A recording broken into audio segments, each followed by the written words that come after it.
The next step before we put the pistons in, and I've talked about this before, but we want to check our ring end gap. So we want to check our gap here, and to check the gap, we're going to put our ring in the bore.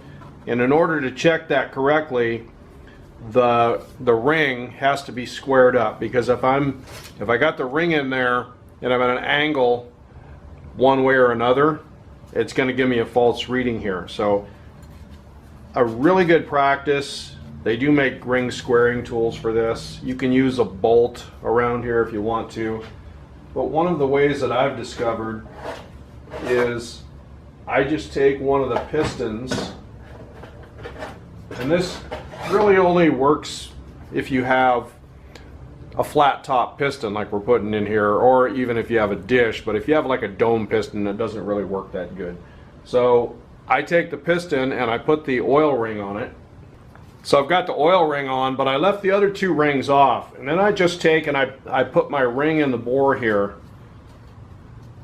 And when you put this piston down in the bore, this oil ring here is going to catch the bore. It's only going to go in that much. And what that does, if you watch as I do this, I just go down till I catch the bore right there, and voila, I have squared up my ring.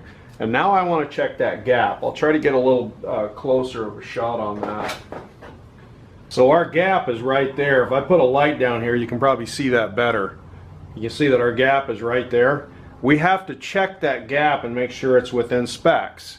Now, as a general rule, what you want is you want to have about 4 inches, or I'm sorry, 4/1000ths of an inch gap per inch of bore. So that's going to require us to do some math if we want to make sure that this is right. 0.004. And we come up with a minimum now of 17.5 thousandths, 0.00176, just slightly over 17.5 thousandths. So we would like to see the 18 or the 19 thousandths go in there. I don't like to run them right at the minimum. A couple extra thousandths is a little extra insurance, so that's good. So what we're looking at is we're looking for, at the very least, our 18 thousandths feeler gauge to go into that gap. So again, we'll put the light there so you can see it. Then we're going to take our feeler gauge set, and since I'm looking for 17.5, 18, I'm going to start with 18, because if 18 goes in, I'm going to be pretty comfortable with that. So if 18 doesn't go in, I'm going to be worried a little bit. So this is 18 thousandths, and we're going to take and we're just going to go right into our gap, and 18 thousandths is actually going in with no trouble at all. Okay, so that's 18 thousandths. So we've got enough clearance. Now here's the thing, with end gap, you never want this to be tight. You always want it to be on the loose side, because and we don't want it really super wide, because then of course you're going to have blow by going past the rings. We want that ring gap as tight as we can get it without causing a problem with heat expansion. The reason that we have to have end gaps here is because when this thing gets hot and heats up, the metal's going to expand and the gap is going to close up. Now if those gaps are too tight and they close up and they bunch up into each other like that, and they start putting pressure on the piston, it's very common that you could actually blow a big chunk of aluminum out of your piston and blow your engine. So this is a really critical check that you need to make. In some cases, depending on how much boost pressure we're using or compression or whatever, we actually have to file those rings. If you remember the 390 FE stroker build, we had to file fit those rings to get the right clearance out of them.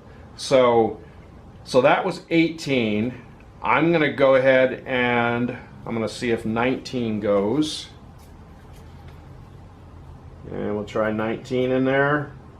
And 19 it's going, but it goes about halfway and it gets snug. It doesn't really want to go in. It's kind of, I can force it in there, but it's tight. So that's really good. We've got 19 is actually going in, and I'd be willing to bet if we put 20, it's not even gonna it's not going to go in at all. So just for demonstration purposes, I'll take the 20 thousandths feeler blade, and we'll see if 20 is going to go in here. And it's going in right at the edge, but I'm pushing on it pretty hard and it is not going in. So yeah, I mean, we got about 19 and a half maybe, which is good. Our minimum is 17 and a half. If you got a couple thousandths extra, I mean, literally the thickness of a human hair is 4 thousandths. So we're about half the thickness of a human hair above the minimum. That's not going to make any difference on a bore that big. So we're happy with that.